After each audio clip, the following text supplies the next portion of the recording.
நம்ம வந்து ஃப்ரைடேனாலே சாம்பார்னு டீஃபால்ட்டாக இருக்கிறத பிரேக் பண்ணி அப்படியே பாவ் பாஜியெல்லாம் ரெடி பண்ணியாச்சு. இன்றைக்கி வந்து ஃபுல்லாக டிஃபன் மட்டும்தான் எங்கள் வீட்டில், நோ ரைஸ். எங்கள் வீட்டில் எனக்கு மட்டும்தான் ரைஸ் பிடிக்கும், வேறு 2 பேர்த்துக்குமே பிடிக்கவே பிடிக்காது. ஸோ அவங்களுக்காக ஸ்பெஷலாகவே வீக்லி 1 டே மட்டும் ஃபுல்லாக டிஃபன் தான், நோ ரைஸ். சாதமே சமைக்கவே மாட்டேன். அன்னைக்கு மாதிரி தான் இந்த ஃப்ரைடேவும் நான் அன்னைக்கு ஃபுல் டிஃபன் மட்டும்தான் குக் பண்ணேன்.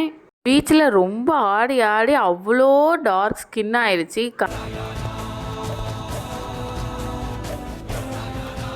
Come to Sri and mom life. வாங்க நம்ம வீடியோக்குள்ளே போய் பார்க்கலாம். காஞ்ச பட்டாணி நல்லா நைட்டு ஃபுல்லாக ஊற வச்சாச்சு. சூப்பராக ஊறி ரெடி ஆயிடுச்சு. மார்னிங் வந்து அதுக்கப்புறம் நம்மளுக்கு 2 உருளைக்கிழங்கு தேவை. நல்லா தோலெல்லாம் உரித்து ரெடி பண்ணி வச்சிட்டேன். இது எல்லாத்தையும் சேர்த்து குக் பண்ணிட வேண்டியதான். நல்லா குலைவாக வேகணும். ஸோ நான் வந்து ஒரு 1/4 மணி நேரத்துக்கு மேலே வைக்க போகிறேன். நல்லா உருளைக்கிழங்கையும் பொடி பொடியாக கட் பண்ணி போட்டதுனால நம்மளுக்கு வந்து சூப்பராக மேஷ் பண்ண ஈஸியாக இருக்கும். ஸ்பூன் சால்ட் மட்டும் ஆட் பண்ணி நல்லா வேக வைக்க போகிறேன். மார்னிங் டிஃபனுக்கு ஃப்ரெஷ்ஷாக இட்லி எல்லாம் அவிச்சாச்சு. நல்லா சாஃப்டாக பஞ்சாக இட்லியும் சூப்பராக ரெடி ஆகிடுச்சு. கிட்ட சின்ன சைஸ் இட்லி பானை தான் இருக்கும். நான் இட்லி பானையில் ஃபுல்லாக கேக் செஞ்சு நிறையா அது கருப்பு கலரில் மாறிடுச்சு. இது வந்து செகண்ட் என்னோடய இட்லி பானை. சைடிஷ்க்கு சாம்பார் எதுவும் வைக்காமல் மல்லிச்செடி புதினா அதில் அரைச்சி சட்னி ரொம்ப ஈஸியாக அண்ட் சிம்பிளாக ஃபாஸ்ட்டாகவும் செஞ்சிடலாம். நம்ம ஹெல்த்தியான சட்னி கண்டிப்பாக நீங்களும் உங்கள் வீட்டில் ட்ரை பண்ணி பாருங்கள். ரொம்ப சூப்பராகவும் இருக்கும். இதோட லிங்க் வந்து கீழே டிஸ்கிரிப்ஷனில் தரேன், மறக்காமல் செக் பண்ணி பாருங்கள். வந்து நம்ம பிரியாணிக்கு துவையலாக வச்சு சாப்பிட்டா கூட அவ்வளோ டேஸ்ட்டாக சூப்பராக இருக்கும். இதில் கொஞ்சம் காரம் இருக்க தான் செய்யும். பாப்பாக்காக நல்லா நல்லெண்ணெய் ஆட் பண்ணிக்குவேன். நல்லெண்ணெயும் இட்லி மேலே நல்லா நெய்யையும் நம்ம ஆட் பண்ணி கொடுத்தோம்னா கிட்ஸுக்கு ரொம்ப உரைக்காது. பாப்பாவுக்கு நான் தனியாக சட்னி எல்லாம் ரெடி பண்ண மாட்டேன். இந்த மாதிரி இருக்கிறதுல நல்லெண்ணெய் ஆட் பண்ணி கொடுத்தோம்னா நம்மளே வாயில் கொடுத்தோம்னா சாப்பிட்ருவாங்க. குளிச்சனால ரொம்ப அப்படியே டார்க்காக ஸ்கின்னே மாறிடுச்சு கலரு. சரி, தயிரில் இருக்க அந்த மேலாப்பில் இருக்க ஜில் தயிரில் இருக்க தண்ணியையும் மஞ்சளையும் கலந்து தேய்க்க போகிறேன். அப்படியே ஒரு பேக் மாதிரி போட்டுட்டு குளிச்சிட்டோம்னா சூப்பராக இருக்கும். நம்ம ஸ்கின்னுக்கும் க்ளோவாக இருக்கும். மஞ்சள் பொடியில் வந்து கஸ்தூரி மஞ்சளும் வசம்பு பிறகு பாசிப்பருப்பு அரைச்சி எங்கள் அத்தை சேர்த்து கொடுத்துருக்காங்க. மேலாப்பில் இருக்க தண்ணியை மட்டும் எடுத்துருக்கேன். அப்படியே சூப்பராக ரெடி ஆகிடுச்சு. இதை 1/2 hour அப்படியே ஊற வச்சுட்டு மூஞ்சிக்கு பேக் போட்டுட்டு சுடு தண்ணி போட்டு குளிச்சிட வேண்டியதான்.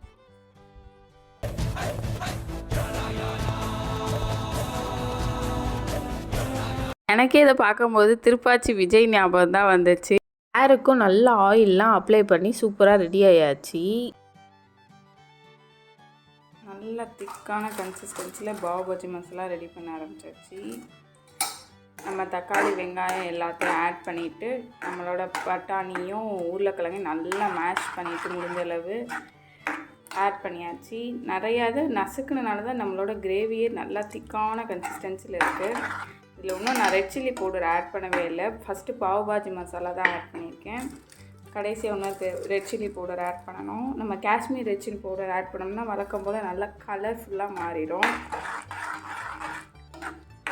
இது கொஞ்சம் தண்ணியெல்லாம் வற்றினோம்னாலே நம்மளுக்கு கரெக்டாக செட் ஆயிரும். அப்படியே வேகட்டும். வெந்துச்சுன்னா ஃபாஸ்ட்டாக ரெடி ஆயிரும். பாவ் பாஜி மசாலா செம்மையாக வந்துடும். ஃப்ளேவர் வாசமே சூப்பராக இருக்குது, நல்லா இருக்குது ஃப்ளேவரிங்கே. நம்ம சமைச்சிட்டு இருக்கும்போது அவ்வளோ பசிக்க ஆரம்பிச்சிடுது. Kashmir red chilli powder 1/2 spoon கிட்ட ஆட் பண்ணியாச்சு. காரத்துக்கு நம்ம நார்மல் ரெட் சில்லி பவுடரையும் ஆட் பண்ணி நல்லா மிக்ஸ் பண்ணாலே கலர் வந்துடும் நம்மளுக்கு. நம்ம நல்லா காயெல்லாம் மசிச்சு விட்டனால அது நல்லா திக்காக இருக்குது. நம்ம இதில் தேங்காய் எதுவுமே அரைச்சி ஊற்றல தான், அதனால் நம்மளுக்கு அது சாஃப்டாக நல்லா திக்கான கன்சிஸ்டன்சிக்கு இருக்க ரீசன் அதனால தான். ஸோ நீங்கள் இன்னும் நல்லா கொலையாக வேக வச்சாலே போதும். இல்லைன்னா பட்டாணி நல்லா கொலையாக வேக வச்சுட்டு டக்குன்னு இது பண்ணாலே நம்மளுக்கு சூப்பராக ரெடி ஆயிரும். நல்லா கொதித்து இறக்கணுமே சால்ட்டு கன்சிஸ்டன்சி செக் பண்ணிவிட்டு மல்லி செடி மட்டும் இறக்கிட்டோம்னா ஃபாஸ்ட்டாக ரெடி பண்ணிடலாம். ஜஸ்ட்டு இதை வந்து பட்டாணியை மட்டும் நம்ம அந்த காஞ்ச பட்டாணி மட்டும் நைட்டே ஊற வச்சிடணும். அந்த ப்ராசஸ் மட்டும் மறக்காமல் வச்சிட்டோம்னா ஃபாஸ்ட்டாக இது ரெடி பண்ணிடலாம். ஈவினிங் ஸ்நாக்ஸுக்கெல்லாம் கிட்ஸுக்கு ரொம்ப ஈஸியாக இருக்கும். இதே டின்னருக்கு நீங்கள் சப்பாத்தியாகவும் பெரியவங்களுக்கு கொடுத்துடலாம், பேபிஸ்க்கெல்லாம் இல்லை கிட்ஸுக்குனாலும் பன் வச்சு கொடுத்துடலாம். நான் மதியானம் பட்டுக்குட்டிக்கு சப்பாத்தி வச்சு கொடுக்க போகிறேன். அப்படியே இது இன்னும் கொஞ்சம் நிறையா ரெடி பண்ணிவிட்டு வச்சிட்டோம்னா நாளைக்கு மசாலா பூரி கூட ரெடி பண்ணிடலாம். ஸோ இதை கொஞ்சம் நம்ம வேக வச்சு கூட பட்டாணியை மட்டும் கூட தனியாக ஃப்ரிட்ஜில் வச்சுட்டு இன்னொருக்க கூட நம்ம கிரேவி வேணாலும் ரெடி பண்ணிக்கலாம். நான் கொஞ்சம் நிறையா தான் வச்சுருக்கேன், பார்த்தா நாளைக்கு கூட மசாலா பூரி கூட யூஸ் ஆகும். நான் ஏன்னா ஓமப்பொரி எல்லாமே ரெடியாக வாங்கி வச்சாச்சு. ஓமப்பொரியெல்லாம் வாங்கி வச்சிட்டோம்னா ஃபாஸ்ட்டாக ரெடி பண்ணிடலான்றக்கா ஓமப்பொரியும் எக்ஸ்ட்ரா வாங்கி வச்சாச்சு. நீங்களும் இதை கண்டிப்பாக ட்ரை பண்ணி பாருங்கள், செம்மையாக இருக்கும். கிட்ஸுக்கெல்லாம் ஃபேவரட்டாக இருக்கும். கிட்ஸுக்கும் நம்ம பெரியவங்களுக்கும் சேர்த்தே சாப்பிட்ற மாதிரி நல்லா கம்ஃபர்டானதாகவும் இருக்கும். இதுக்கு சைட் டிஷ்க்கு நம்மளுக்கு பெரிய வெங்காயம் ஒன்று, மல்லிச்செடி, லெமன்லாம் நறுக்கி வச்சுக்கோங்க. இந்த பாப்னை நம்ம டோஸ்ட் பண்ணி எடுக்கணும். தோசைக்கல்ல ஆயில் இல்லை பட்டர் ஆட் பண்ணிக்கிட்டு அந்த பட்டர்லேயே மிளகா பொடி ஆட் பண்ணிடணும். மிளகா பொடி ஆட் பண்ணிவிட்டு கருக்கிடாமல் சிம்மில் வச்சுட்டே பன்னை போட்டு டோஸ்ட் பண்ணி எடுத்துட வேண்டியதாக. ரொம்ப சிம்பிள். நம்ம ரெடி பண்ணும்போது தான் நம்மளோட பன்னில் இருக்க ஸ்வீட்னஸ் ஃப்ளேவர் நம்மளுக்கு ரொம்ப டாமினேட் பண்ணாமல் இருக்கும். கிட்ஸுக்கு செய்யும்போது அந்த மாதிரி வேணால் செய்யாமல் இருக்கலாம். நம்மளுக்கெலாம் செய்யும்போது இல்லைனா ஸ்வீட்னஸ் தான் ரொம்ப டாமினேட்டிங்காக தெரியும். அதே மாதிரி தான் ரொம்ப ஈஸியான ரெசிபி சன்னா மசாலாவும் ப்ரெட்டு வச்சு செய்கிறது. அதுவும் கண்டிப்பாக ட்ரை பண்ணி பாருங்கள். சாண்ட்விச் மாதிரி ரொம்ப சூப்பராக இருக்கும். ரொம்ப ஹெல்த்தியான ஐட்டமும் கூட. கிட்ஸுக்கு மார்னிங் பிரேக்ஃபாஸ்ட்டுக்குனாலும் இல்லை ஸ்கூல் லஞ்ச் பாக்ஸுக்குனாலும் நம்ம ஈஸியாக பேக் பண்ணி கொடுத்துடலாம். அதுவும் நல்லா சன்னா ஃபில் பண்ணி கொடுக்கும்போது நல்லா ஃபில்லிங்காக இருக்கும், ஹெல்த்தியாகவும் இருக்கும். இன்னும் ஓமப்பொரியும் எக்ஸ்ட்ராவாக ஆட் பண்ணுறது தான் சூப்பரான ஃப்ளேவரு.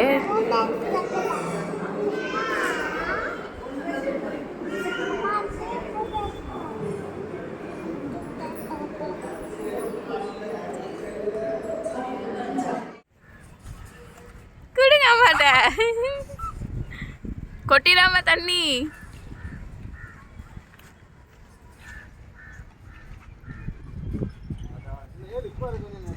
அஞ்சனா குட்டி இட்லியே சாப்பிட்டாச்சு. என்ன குட்டிமா?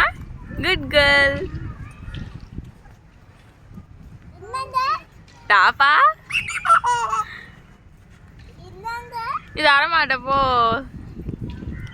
அஞ்சனா குட்டிக்கு ஸ்கின் டாக்டர்கிட்ட போக வேண்டிய ஒர்க்கெல்லாம் முடிச்சுட்டு டாக்டர்கிட்ட போய் முடித்தோடனே பார்க்குக்கு அப்படியே இட்லி எல்லாம் வாயில் கொடுத்துட்டு அப்படியே விளையாட கண்டினியூ பண்ணியாச்சு.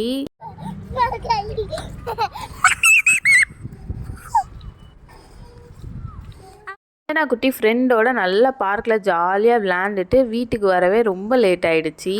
அஞ்சனா குட்டிக்கு எக்கு ஹாஃப் பாயில்டாகவும் இருக்கணும், ஆனால் நல்லா வெந்து இருக்கணும். வெள்ளைக்கரு நல்லா வெந்திருக்கணும். இந்த மாதிரி கரண்டி ஆம்லேட் மாதிரி சூப்பராக ரெடி பண்ணிடுவேன். அவளோட ரீசன்ட் ஃபேவரேட் இந்த மாதிரி இருந்தால் தான் எக்கு ரொம்ப பிடிக்குது. நல்லா அவுட்டர்லலாம் நல்லா கிறிஸ்பியாகவும் உள்ளே மட்டும் லிக்யூடாகவும் இருக்கிற மாதிரி. மேத்தி மட்டும் அவ்வளோ இருக்குது. அதான் வெந்தயக்கீரை 40 ரூபாய்க்கு இவ்வளோ கீரை இருக்குது. சப்பாத்திக்கே நிறையா வரும் போல். எனக்கு ஏனே தெரில, இந்த மேத்தி சப்பாத்தி ரொம்ப பிடிச்சி போயிடுச்சு.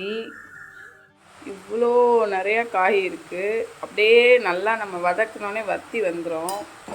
ரொம்ப கம்மியான குவான்டிட்டியாக மாறிடும். இதில் பாதியாக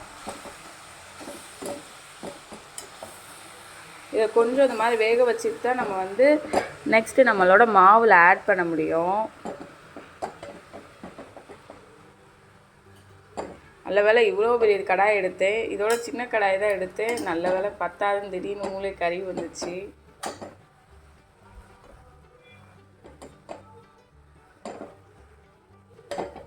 அப்படியே நல்லா க்ரீனிஷாக மாறிடும். இதுக்கும் பச்சையாக இருக்கிறதுக்கும் நல்ல டிஃப்ரென்ஸ் தெரியும். நம்ம நல்லா இது மாதிரி ஆகணும். நம்மளுக்கு ரொம்ப வதங்கணும்னு அவசியம் இல்லை. லைட்டாக வதக்கி இந்த மாதிரி இருக்க தண்ணி சத்தெல்லாம் போய் எவ்வளோ உடனே வத்திடுச்சின்னு பார்த்தாலே தெரியும். நம்ம வதக்க வதக்க அப்படியே ஹீட்டுக்கே வத்திடும். நம்மளோட ஃப்ரெஷ்ஷான கீரை இது நம்மளுக்கு காலையில் மட்டும்தான் கிடைக்குது. கொஞ்சம் லேட்டாக போனால் கூட காலியாக போயிடும் அவங்கக்கிட்ட. அதனால் மார்னிங் போய் ஃப்ரெஷ்ஷாக வாங்கிட்டு வந்தாச்சு.